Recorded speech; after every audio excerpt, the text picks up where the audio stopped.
Hello everyone, welcome to exam forum के आज इस वीडियो में हम 10 नवंबर 2019 से करंट अफेयर्स के क्वेश्चन डिस्कस करेंगे। और आज के इस वीडियो का जो पीडीएफ फाइल है आपको नीचे डिस्क्रिप्शन बॉक्स में मिल जाएगा। इसके अलावा मैंने एक करंट अफेयर्स की मैगजीन तैयार की, अगर आप इसको खरीदना चाहते हैं तो इसका लिंक आपको नीचे डिस्क्रिप्शन बॉक्स में मिल जाएगा। ये जो मैगजीन है पीडीएफ फॉर्मेट में आपको खरीदने के बाद तुरंत आपकी मेल पर पहुँच जाएगी।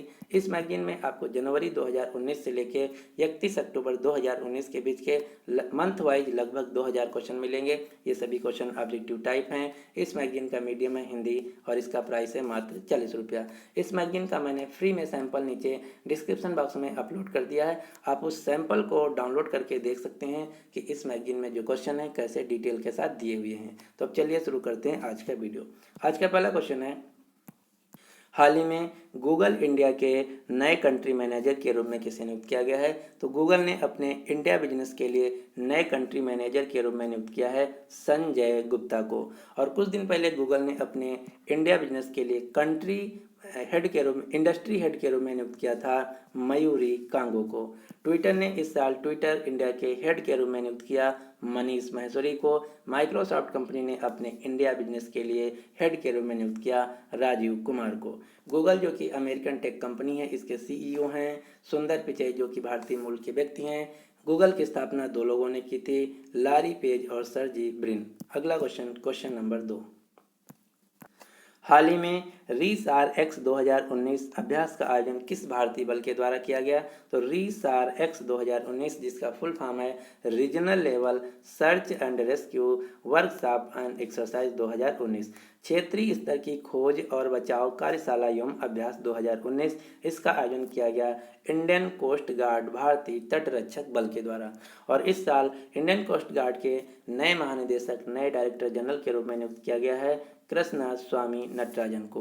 कुछ दिन पहले इंडियन आर्मी ने सिंधु सुदर्शन नाम की एक्सरसाइज को कंडक्ट किया राजस्थान राज्य में। और सिंधु सुदर्शन और सिंधु दर्शन से आपको कंफ्यूज नहीं करना है। जो सिंधु सुदर्शन है ये इंडियन आर्मी की एक्सरसाइज है और सिंधु दर्शन नाम का लद्दाख में फेस्टिवल मनाया जाता है।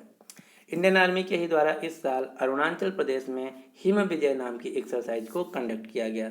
भारत और अमेरिका के बीच पहली ट्राई सर्विस टाइगर ट्रायम्फ नाम की मिलिट्री एक्सरसाइज का आयोजन किया जा रहा है आंध्र प्रदेश के काकीनाडा और विशाखापट्टनम शहरों में। भारत ने इंडोनेशिया के बीच अभी अभी आयोजित किया नौसेना सैन्य अभ्यास समुद्र शक्ति। साउथ एशिया के सबसे बड़े नेवी एक्सरसाइज जिसका नाम है cooperation upload readiness and training, इसका आयोजन किया गया बांग्लादेश के चट्टग्राम में बांग्लादेश और अमेरिकन नेवी के बीच। हाल ही में करतारपुर कॉरिडोर का उद्घाटन किसके द्वारा किया गया? तो करतारपुर कॉरिडोर इंडिया साइड के कॉरिडोर का उद्घाटन किया गया भारत के प्रधानमंत्री नरेंद्र मोदी के द्वारा। आप ये जो फोटो में देख रहे हैं ये है करतारपुर कॉरिडोर और जो रेड एरिया दिख रहा है ये है भारत और पाकिस्तान के बीच का बॉर्डर। इस साइड है भारत और इस साइड है पाकिस्तान।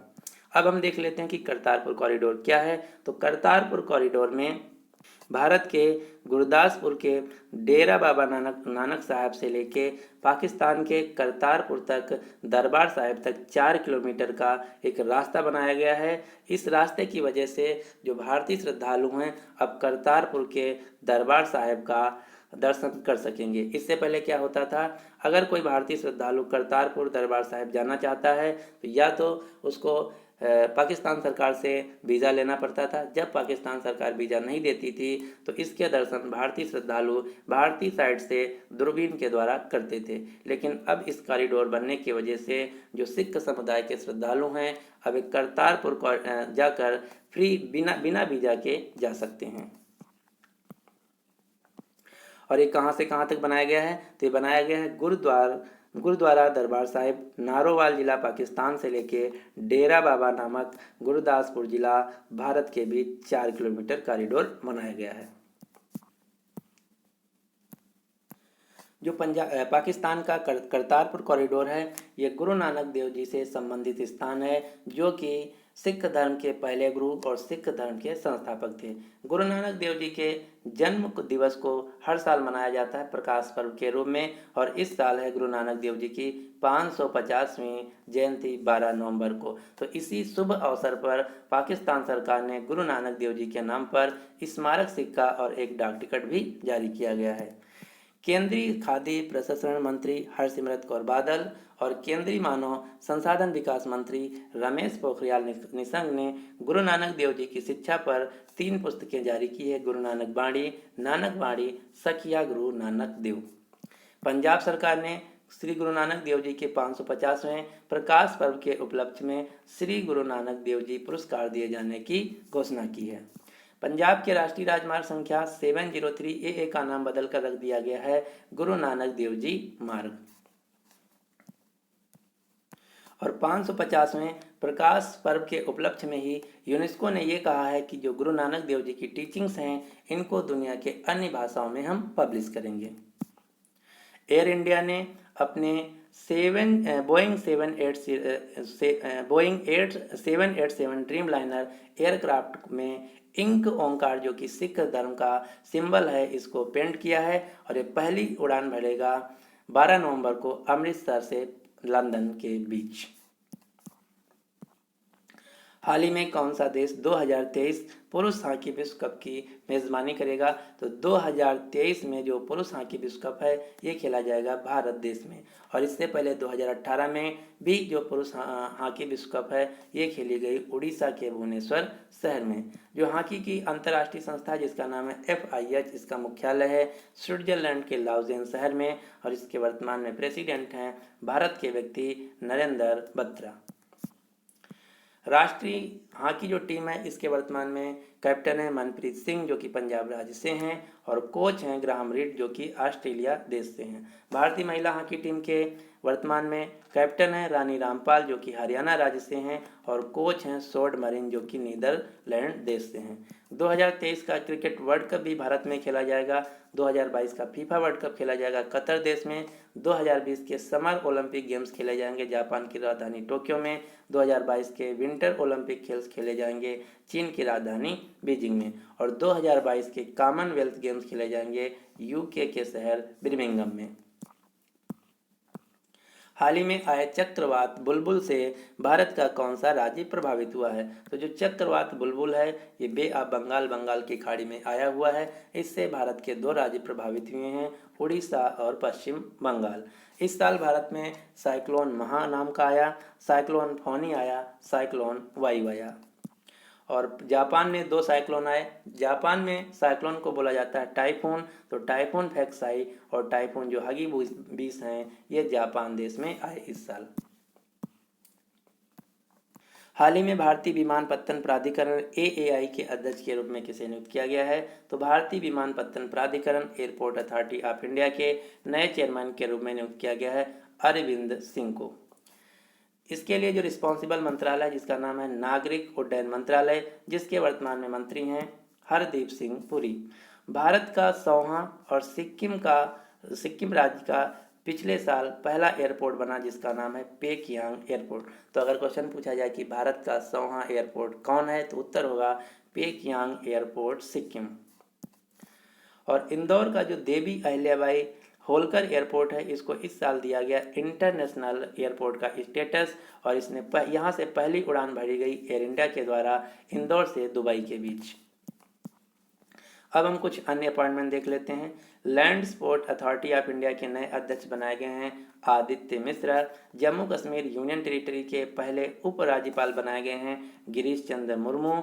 लद्दाख के पहले उपराज्यपाल बनाए गए हैं राधा कृष्ण माथुर। गोवा राज्य के नए राज्यपाल बनाए गए हैं सत्यपाल मलिक। मिजोरम राज्य के नए राज्यपाल बनाए गए हैं PS श्रीधरन पिल्लई। हाल ही में चर्चा में रहे अयोध्या विवाद का संबंध किस राज्य से है? तो अयोध्या विवाद जो कि राम जन्मभूमि और बाबरी मस्जिद को लेकर है, इस पे कल सुप्रीम कोर्ट ने अपना फैसला सुना दिया है, जिसमें हिंदू पक्ष को राम जन्मभूमि दी गई है और मुस्लिम पक्ष को अयोध्या में ही 5 एकड़ की दूसरी जगह भूमि देने की बात की कही गई है। जो अयोध्या है ये फैजाबाद जिले उत्तर प्रदेश में स्थित है और अयोध्या जो है ये राम जन्मभूमि है और सरयू नदी के किनारे स्थित है। इस निर्णय को सुनाने वाले जजों में 5 जज थे। कौन कौन थे? जस्टिस रंजन गोगोई, जो कि वर्तमान में भारत के मुख्य न्यायाधीश हैं, justice Ashok Bhushan, justice S.A. Bobde, जो कि 18 नवंबर को देश के अगले चीफ जस्टिस बनेंगे, justice D.Y. Chandrachud, justice S. Abdul Nazeer. इन 5 जजों ने राम जन्मभूमि और बाबरी मस्जिद पर अपना फैसला सुनाया। अयोध्या एक और कारण से इस साल न्यूज़ में रहा। अयोध्या में इस साल दीपावली के दिन 4,04,000 एक साथ दीपोत्सव यानी कि दिए जलाए गए, जिसका नाम Guinness book of world record में भी आया। हाल ही में किस राज्य के मुख्यमंत्री देवेंद्र फडणवीस ने अपने पद से इस्तीफा दे दिया है? तो देवेंद्र फडणवीस, जो कि महाराष्ट्र राज्य के मुख्यमंत्री थे, इन्होंने अपने पद से इस्तीफा दे दिया है। आप सभी को पता होगा कि अभी कुछ दिन पहले हरियाणा और महाराष्ट्र 2 राज्यों में विधानसभा के चुनाव हुए, जहां पर जो महाराष्ट्र राज्य है यहाँ पर किसी भी पार्टी को बहुमत न मिलने के कारण अभी तक किसी भी पार्टी ने अपना मुख्यमंत्री पद की दावेदारी नहीं ठोक पाई है। और जो हरियाणा राज्य है यहाँ के नए दोबारा से मुख्यमंत्री बने मनोहर लाल खट्टर और यहाँ पर बीजेपी ने जेजेपी पार्टी के साथ अपना गठबंधन किया है और हरियाणा के उप मुख्यमंत्री बने दुष्यंत चौटाला। महाराष्ट्र राज्य के वर्तमान में सीएम कोई नहीं है। यहाँ के राज्यपाल नए बनाए गए हैं भगत सिंह कोश्यारी और महाराष्ट्र राज्य की राजधानी है मुंबई। हाल ही में बॉक्सिंग आइकन निकोला एडम्स ने संन्यास ले लिया है। तो आपको बताना है कि निकोला एडम्स किस देश की बॉक्सर थी। निकोला एडम्स, जो कि यूनाइटेड किंगडम यूके की बॉक्सर थी, इन्होंने बॉक्सिंग से अपना संन्यास ले लिया है। यूके की राजधानी है लंदन। यूके 4 देशों को मिला के कहा जाता है, इंग्लैंड, वेल्स, स्कॉटलैंड और नॉर्थर्न आयरलैंड। यूके के प्रधानमंत्री हैं बोरिस जॉनसन, मुद्रा है पौंड स्टर्लिंग और यूके की होम सेक्रेटरी हैं प्रीति पटेल, जो कि भारतीय मूल की महिला हैं। जिस प्रकार से भारत में होता है गृह मंत्री, उसी प्रकार से यूके में होता है होम सेक्रेटरी। हाल ही में नासकॉम की रिपोर्ट्स के अनुसार विश्व का सबसे बड़ा स्टार्टअप इकोसिस्टम कौन सा देश है? तो नासकॉम की रिपोर्ट के अनुसार विश्व का सबसे बड़ा स्टार्टअप इकोसिस्टम है चीन देश का, दूसरे नंबर पे है अमेरिका का, तीसरे नंबर पे है भारत का। स्टार्टअप क्या होता है? स्टार्टअप एक प्रकार का बिजनेस होता है प्राइवेटली हेल्ड। नासकॉम, जिसका फुल फॉर्म है national association of software and service companies, जो कि भारत में आईटी यानी कि इंफॉर्मेशन टेक्नोलॉजी से रिलेटेड जो कंपनियां हैं, इनके एक ट्रेड से रिलेटेड फोरम है। नासकॉम के वर्तमान में चेयरमैन है ऋषभ प्रेम जी, जो कि विप्रो के भी चेयरमैन हैं। नासकॉम का मुख्यालय भारत की राजधानी नई दिल्ली में और इसकी स्थापना की गई थी देवांग मेहता नंदन नीलेकणी के द्वारा। एक और आपको लिस्ट याद रखना है, एक लिस्ट आई है जिसका नाम है हुरून ग्लोबल यूनिकॉर्न लिस्ट 2019। तो हुरून ग्लोबल यूनिकॉर्न लिस्ट 2019 में भारत की रैंक आई है 3, चीन की रैंक आई है पहली, अमेरिका की रैंक आई है दूसरी। यूनिकॉर्न एक प्राइवेट स्टार्टअप होता है, उस स्टार्टअप को यूनिकॉर्न बोला जाता है जिसका वैल्यूएशन $1 बिलियन क्रॉस कर जाता है।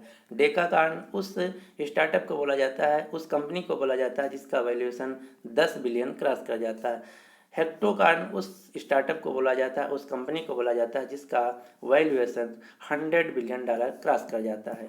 और हुरून ग्लोबल यूनिकॉर्न लिस्ट के अनुसार दुनिया में वर्तमान में 494 यूनिकॉर्न हैं, यानी कि ऐसी कंपनियां जिनका $1 बिलियन जो वैल्यूएशन है क्रॉस कर गया है 25 देशों में 118 शहरों में। इनमें से सबसे ज़्यादा यूनिकॉर्न है चाइना में 206, अमेरिका में है दूसरे नंबर पे 203, भारत में है तीसरे नंबर पे 21। भारत के कुछ यूनिकॉर्न कंपनियां जैसे 197 कम्युनिकेशन जो कि एक पेटीएम की कंपनी है, Ola cab, Byju's, Oyo rooms, big basket, dream eleven, Swiggy, Zomato, BillDesk, ये सभी भारत की हैं यूनिकॉर्न कंपनियां, यानी कि इन सभी कंपनियों का जो वैल्यूएशन है $1 बिलियन क्रॉस कर गया है।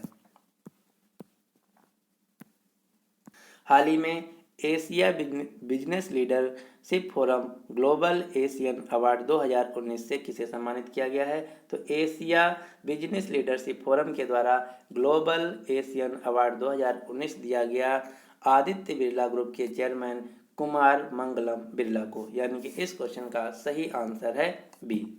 और इस साल यूएस इंडिया बिजनेस काउंसिल के द्वारा 2019 ग्लोबल लीडरशिप अवार्ड दिया गया गूगल कंपनी के सीईओ सुंदर पिचाई और नास्डैक की प्रेसिडेंट एडिना फ्रेडमैन को। हाल ही में महिला शांति और सुरक्षा सूचकांक 2019 women peace and security index 2019 में कौन सा देश शीर्ष पे रहा? तो इसमें नंबर 1 देश रहा नॉर्वे, नंबर 2 पे रहा स्विट्जरलैंड, नंबर 3 पे रहा डेनमार्क, और इसमें भारत की रैंक रही 167 देशों में 133। तो ये थे आज की करंट अफेयर्स के क्वेश्चन। अब आपके लिए क्वेश्चन क्या है कि हाल ही में 100 T20 मैच अंतर्राष्ट्रीय 100 T20 अंतर्राष्ट्रीय मैच खेलने वाले भारत के पहले पुरुष क्रिकेटर कौन बने हैं? तो इस क्वेश्चन का जो सही आंसर है आपको नीचे कमेंट बॉक्स में देना होगा। आपको वीडियो कैसा लगा? अगर आपको वीडियो अच्छा लगता है तो प्लीज़ इस वीडियो को लाइक कीजिए और अपने सभी दोस्तों के साथ जो किसी भी एग्जाम की तैयारी कर रहे हैं उनके साथ शेयर कीजिए। अगर आप इसी प्रकार से डेली हमारा करंट अफेयर्स का वीडियो देखना चाहते हैं तो अगर अभी तक हमारे चैनल एग्जाम फॉरम अकेडमी को आप सब्सक्राइब नहीं किए हैं तो इसको सब्सक्राइब करके नोटिफिकेशन बेल को ऑन कर लीजिए, जैसे कि मैं जैसे वीडियो अपलोड करूं आपको तुरंत नोटिफिकेशन पहुंच जाए। इसके अलावा मेरी 2019 के special topic wise current affairs की एक सीरीज चल रही है जिसका डेली 2 बजे वीडियो अपलोड हो जाता है। तो अगर आप उस सीरीज को नहीं देख रहे हैं तो उस सीरीज को जरूर देखिएगा। So finally thanks for watching and good luck for exam.